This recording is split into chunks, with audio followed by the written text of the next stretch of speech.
Mga idol at kabayan, breaking news! Commander ng Hamas na namuno sa pagsalakay noong ikapito ng Oktubre sa Israel. Tumba ayon sa Israel Defense Force, ang commander ng Hamas ay nasawi sa ginawang drone strike ng Israel Air Force. Naku, eto na, isang squadron ng F-15E Strike Eagle, isa sa pinakamalakas na fighter jets ng Amerika, dumating na rin bilang suporta sa Israel. Ito ay kasunod ng pagdating ng isang squadron ng A-10 Warthog upang siguraduhin kayang depensahan ng Israel ang kanyang sarili. Eto pa, isang dambuhalang eroplano ng Amerika dumating sa Israel Air Base, dala ang mga armas at gamit para sa Israel Defense Force. Hamas nagpapatulong sa Russia. Nagpasalamat ang Hamas sa Russia dahil sa patuloy nitong pakikipag-usap na itigil ng Israel ang ginagawa nitong pagsalakay sa Gaza. Pero kung akala ng Hamas na ibinuhos na ng Israel ang buong puwersa nito, nagkakamali sila dahil si Israel Prime Minister Netanyahu mismo ang nagsabi kagabi na nagsisimula pa lang ang Israel. אנחנו הולמים באויבינו בעוצמה חסרת תקדים. אני מדגיש, זאת רק ההתחלה. אויבינו רק התחילו לשלם את המחיר. Mga malalakas at advanced na main battle tank ng Israel dinagdagan pa sa border ng Gaza. Sa nakalipas na 24 oras, ang Israel Defense Force ay nagsagawa ng mga pagsalakay sa Gaza upang maalis ang banta at mga infrastruktura ng Hamas. Ipinakita ng Israel Air Force ang kanilang ginawang counter-offensive sa mga lokasyon ng mga anti-tank missile launcher na ginamit ng Hamas sa Gaza. Kita sa video na pagkatapos maglunsad ng Hamas ng mga rockets, binomba ito ng mga fighter jets ng Israel Air Force.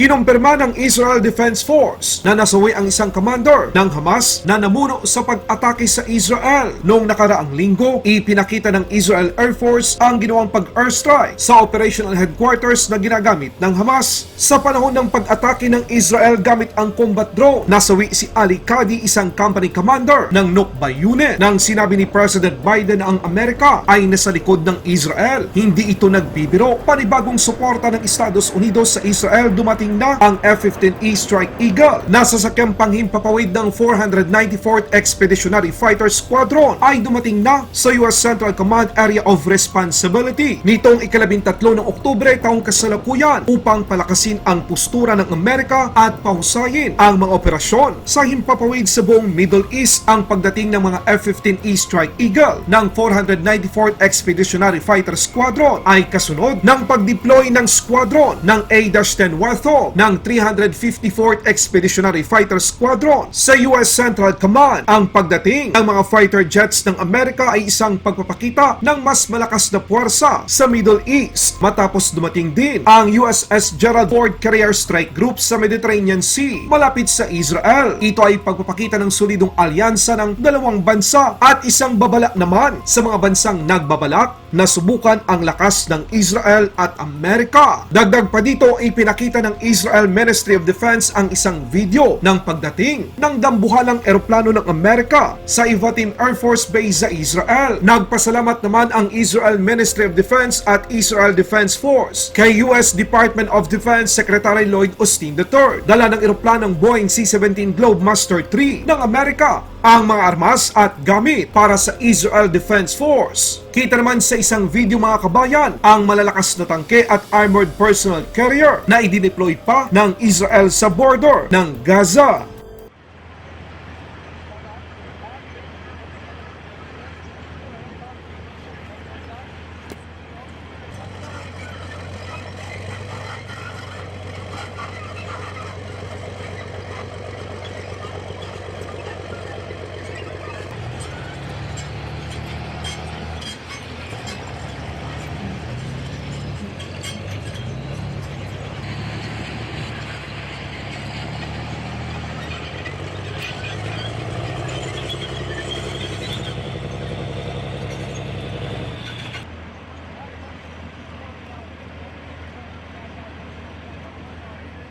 Hamas nagpapatulong sa Russia. Nagpasalamat ang Hamas sa patuloy na paghimok ng Russia na pigilan ang patuloy na airstrike ng Israel sa Gaza. Isang pagpapakita na kahit ang Hamas ay nasurpresa sa lakas at determinasyon na tuluyan silang buburahin ng Israel sa mundo. Pero kung akala ng Hamas na kayang pigilan ng Russia ang Israel, nagkakamali sila dahil si Israel Prime Minister Netanyahu mismo ang nagsabi kahapon na ang kanilang ginagawang pagpapakita ng puwersa sa Hamas, and I quote, "This is only the beginning." Unquote. Ibig sabihin nito mga kabayan, nagsisimula pa lang ang Israel.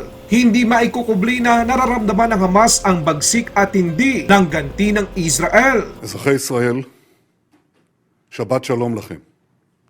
שבת שלום לכוחותינו, כוחותינו שפרוסים ברחבי הארץ, ושקיבלו את השבת בשטח, הרחק מהבית. היום כולנו מבינים שאנחנו נלחמים על הבית. הבית של כולנו. ואנחנו נלחמים כמו אריות.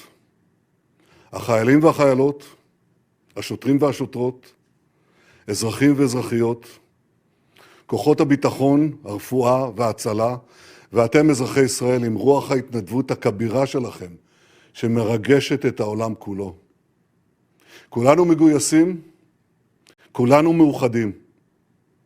עוד רבות יסופר על מעשה הגבורה של עמנו, בימים האפלים של כאב ויגון, של אותה שבת ארורה, סיפורים שישזרו בתולדות ישראל. לעולם לא נשכח את מעשה הזוועה שעשו לנו אויבינו. שוחחתי גם היום עם כמה מהמשפחות שאיבדו את יקיריהם, או שגורלם לא נודע. עולמם חרב עליהם. אני יודע. לעולם לא נשכח את מעשה הזוועה של אויבינו, ולעולם לא נסלח.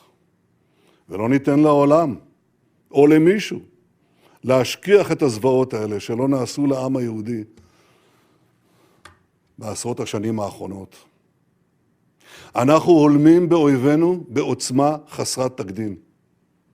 אני מדגיש, זאת רק ההתחלה.